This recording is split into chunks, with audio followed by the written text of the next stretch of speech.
રાજકોટ જિલ્લાના ઉપલેટામાં ભાદર નદી પર આવેલા હાડફૂટી બાટવા માર્ગના પુલ પર પ્રથમ વરસાદ બાદ મોટા ગાબડા પડતા વાહન ચાલકો ભારે મુશ્કેલીમાં મુકાયા છે।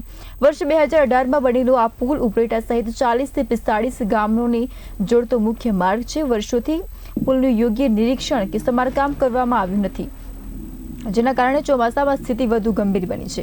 વાહન ચાલકોએ અકસ્માતનો ભય વ્યક્ત કરતા તંત્ર વહેલી તકે પુલનું સમારકામ કરી સુરક્ષાની જરૂરી કામગીરી હાથ ધરે તેવી માંગ પણ ઉઠાવી છે।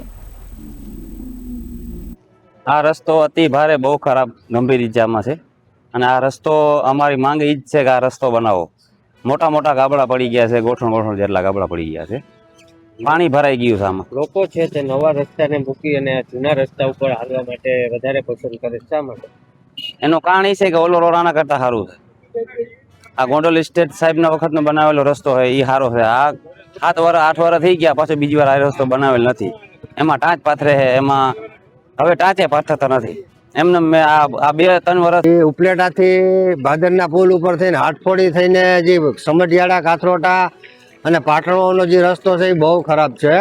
એટલે અત્યારે તો એક જ માંગ છે કે કા થીગડા મારીને હાંકવો ચોમાસું પૂરતું, બાકી નવો રસ્તો તો જેથી બને તેથી। પણ અત્યારે થીગડા ભાદરના પુલ ઉપર લાગી જાય ને તો જે અત્યારે આ ખાડા ખબડા ભરાય છે ને પાણીના, એ બધું બંધ થઈ જાય અને કોઈને નુકસાની ન આવે અને કોઈને એક્સિડન્ટ ના થાય ને કોઈ પડી ન જવાય। અત્યારે પાણી એટલું ભરાયેલું ભાદરના પુલ ઉપર રહેશે તો અત્યારે કાંઈ ખબર નથી પડતી કે ક્યાં ચોખ્ખો રસ્તો છે અને ક્યાં ખાડા ખબડાવાળો રસ્તો છે।